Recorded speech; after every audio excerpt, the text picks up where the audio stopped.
ये खबर जो मैं आपको बताने जा रही हूँ सुन करके कहीं ना कहीं आप भी चौंक जाएंगे, क्योंकि दोस्तों महाकुंभ 2025 का जो मेला चल रहा था उसमें कुछ ना कुछ घटनाएं जो थी ऐसी सुनने को आई थी। लेकिन दोस्तों ये वही घटना है जो मैं अभी आपको सुनाने जा रही हूँ, वो काफी ज्यादा आपको परेशान कर देने वाली है।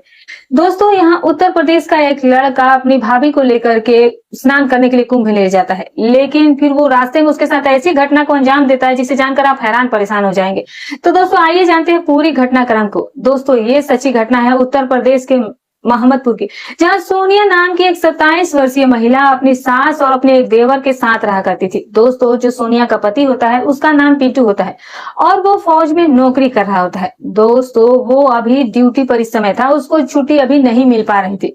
तभी जो सोनिया होती है वो अपने पति को फोन करती है और उससे कहती है कि मुझे कुंभ स्नान के लिए जाना है और आप यहाँ आ जाइए। दोस्तों जो उसका पति होता है वो कहता है कि मुझे इस समय छुट्टी तो नहीं मिल पाएगी, तो तुम एक काम करो, या तो तुम मम्मी को या फिर मेरे छोटे भाई को लेकर के चले जाओ। दोस्तों फिर वो सास से बात करती है, तो सास जो होती है वो जाने के लिए तैयार हो जाती है। दोस्तों उसकी सास उस समय 50-55 की हो रही थी और उसका जो देवर होता है जिसका नाम राजेश होता है उसकी उम्र 20 साल की होती है। दोस्तों फिर जब वो सास से बात करती है, सास तैयार हो जाती है, तब फिर वो देवर से कहती है कि चलो हम लोग तीनों लोग चलते हैं और कुंभ स्नान करने में आते हैं।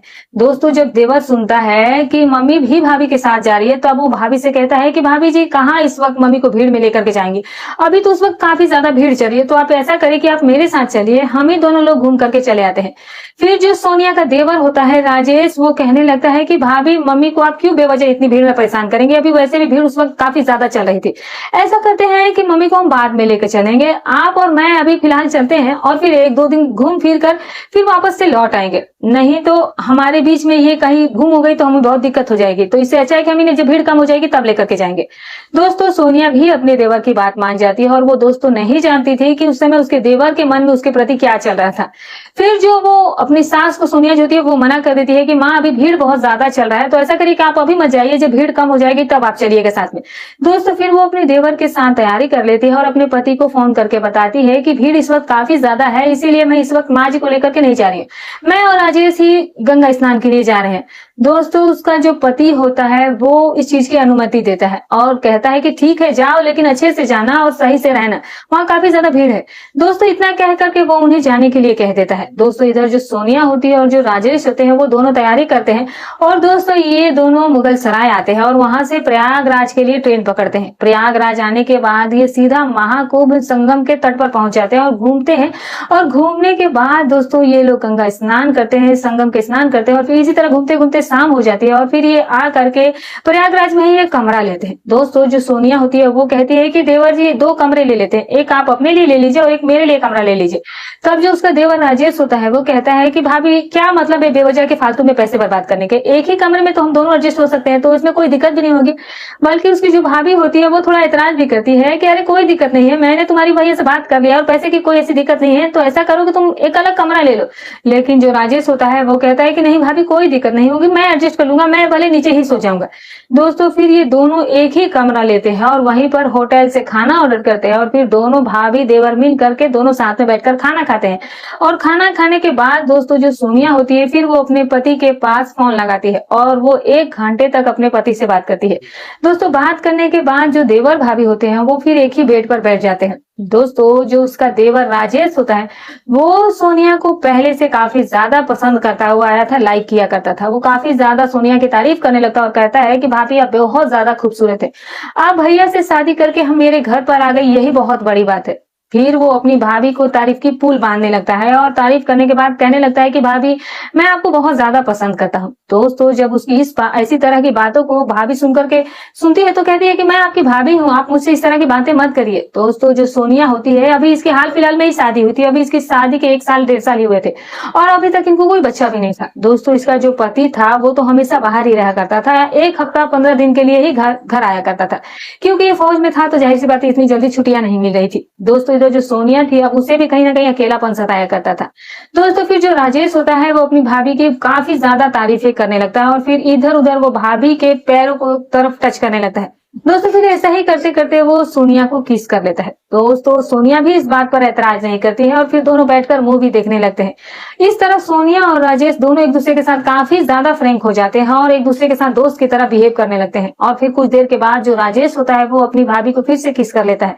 और एक दो बार तो जो सोनिया होती है वो थोड़ा हिचकिचाती भी है, लेकिन फिर सोनिया भी उसका साथ देने लगती है। दोस्तों दोनों लोग मिलकर के एक दूसरे के साथ रिश्ता उस वक्त बनाते हैं और पूरी रात वो जो है वो सोनिया के साथ ही बिताता है। और सोनिया इस चीज का कोई विरोध नहीं कर रही थी, क्योंकि दोस्तों जो उसका पति था वो काफी दिनों से बाहर रहा करता था और सोनिया को भी कहीं ना कहीं अकेलापन महसूस होता है। तो दोस्तों अब इस तरह से इनकी रात बीतने के बाद सुबह कही कि राजेश हमने बहुत बड़ी गलती कर दी, अगर ये बात तुम्हारे भैया को पता चल गई तो तुम सोच रहे हो कि वो क्या सोचेंगे और मेरे बारे में क्या कहेंगे, वो तो मुझे घर से ही निकाल देंगे। दोस्तों जो राजेश होता है वो कहता है कि अगर कोई दिक्कत होगी तो फिर मैं आपको रख लूंगा और मैं आपसे शादी कर लूंगा, आप इतनी चिंता क्यों कर रही हैं। दोस्तों अब ये लोग यही प्लान बना करके घर चला जाते हैं। मेला देखने के बाद ये जब घर पहुंचते हैं तब दोस्तों अब ये इनका सिलसिला हमेशा ही चालू हो गया था। और घर पहुंचते ही दोस्तों जो उसकी माँ होती है वो इनसे पूछती है कि सफर तुम लोगों का कैसा रहा, ठीक ठाक रहा ना। तो उन लोगों ने कहा कि हाँ ठीक ठाक रहा। और फिर घर जाकर खाना पीना खाकर ये शाम लोग को जब सभी लोग अपने अपने कमरे में लेते हैं तो जो राहुल और सोनिया का ये खेल प्रयागराज में शुरू हुआ था वही खेल अब ये लोग घर में भी दोहराने की कोशिश करने लगे थे। फिर दोस्तों जो सोनिया की सास होती है और राजेश की जब माँ होती है, जब वो खाना पीना खा करके सोने जाती है तब दोस्तों जो राजेश होता है वो रात में उठ करके सोनिया के कमरे में चला जाता है और सोनिया भी उसका कहीं ना कहीं इंतजार कर रही होती है। और ये दोनों जो होते हैं बेझिझक होकर एक दूसरे के साथ रिश्ता बनाने लगते हैं। और दोस्तों कुछ ही देर के बाद जब कुछ ऐसी आवाजें होती हैं तब राजेश की माँ की नींद खुल जाती है और जब वो देखती है कि जो राजेश है वो बाहर नहीं लेटा हुआ है, खटिया पर नहीं लेटा हुआ, क्योंकि वो अक्सर ही बरामदे में ही सोया करता था। फिर वो अपने बहू के कमरे की तरफ जाती है और जो कुछ उसकी आवाजें सुनाई दे रही थी वो बहू के कमरे से ही सुनाई दे रही थी। दोस्तों जिस तरह की बातें वो सुन रही थी और वो कहीं ना कहीं उसकी सास जो थी वो बहुत कुछ समझने लगी थी। दोस्तों अब उसकी सास ये सब चीजें सुनकर देखकर चौंक जाती है कि ये लोग 2 दिन के लिए ही संगम स्नान करने गए और फिर ये लोग इतने ज्यादा कांड करने, मतलब इतना बड़ा कांड कर दिया। दोस्तों वो तुरंत ही दरवाजा को खटखटाने लगते हैं और दरवाजा को खटखटाती है तब दोस्तों ये लोग दोनों काफी ज्यादा घबरा जाते हैं और घबराने के बाद ये लोग तुरंत एक कपड़ा वगैरह पहनते हैं और दरवाजा खोलते हैं। दोस्तों अब जो राजेश की माँ होती है वो देखती है कि राजेश और जो मेरी बहू है ये दोनों क्या करें, उनको समझते देर नहीं लगती है और वो फूट फूट कर वहीं बैठकर रोने लगती है कि बताओ मैंने तुम लोगों को विश्वास करके, मेरे बेटे ने तुम पर विश्वास करके तुम्हें 2 दिन के लिए क्या बाहर क्या भेज दिया और तुम उसका छोटे भाई हो और तुम अपनी मां समान भाभी के साथ ही ऐसा कर रहे हो, तुम लोगों को शर्म नहीं आ रही है। दोस्तों वो काफी ज्यादा रोने लगती है और फिर कहने लगती है कि ठीक है रहने दो, मैं अभी ही फोन लगा करके तुम्हारे भाई को सब कुछ बता देती हूँ। दोस्तों जब ऐसी बातें सोनिया के सास कहती है तो जो राजेश और जो सोनिया होते हैं वो तुरंत ही वो सासू माँ के पैर पकड़ लेती है और कहती है कि माँ जी ऐसा मत करिए, हम लोग आज के बाद ऐसी गलती नहीं करेंगे। दोस्तों वो लोग माफी मांग लेते हैं। इतने में ही परिवार के जो अन्य सदस्य होते हैं वो भी इन चीजों को देख लेते हैं और दोस्तों फिर इस तरह से उन लोगों को भी इस घटना के बारे में पता चल जाता है और फिर जो पिंटू होता है उसके पास भी फोन लगाकर सासू माँ सब कुछ कह देती है। फिर राजेश कहता है कि माँ तुम टेंशन, जो बेटा होता है वो कहता है कि ठीक है माँ अब जल्दी मैं वापस लौटने वाला हूँ। और तभी मैं इससे पूछता हूँ कि ये मेरे साथ ऐसा क्यों करी, अगर ये मेरे साथ नहीं रहना चाहती है तो ये अपने घर चल जाए, क्या ये मेरे छोटे भाई के साथ रहना चाहती है, अगर ये दोनों साथ में रहना चाहते हैं तो फिर इन लोगों को मैं घर से निकाल दूंगा और ये लोग जहां जाए वहां जाकर रहें, लेकिन मेरे घर में ये लोग नहीं रहेंगे। दोस्तों अब जो पिंटू होता है वो अपनी ऐसी बातें माँ से कहकर कह देता है कि मैं 2-4 दिन के अंदर ही घर आऊं।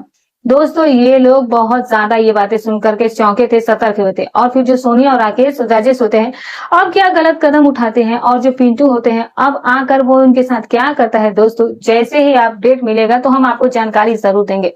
दोस्तों ये घटना आपको कैसी लगी हमें अपनी राय जरूर दीजिएगा। तो फिर मिलूंगे एक और नई कहानी नई घटना के साथ, तब तक अपना और अपनों का ख्याल रखें। दोस्तों हमारी कहानी सुनाने का उद्देश्य किसी के भावनाओं को ठेस पहुंचाना नहीं है, ना ही किसी के दिल को आहत करना है, बस केवल आपको सतर्क करना, आपको जागरूक करना।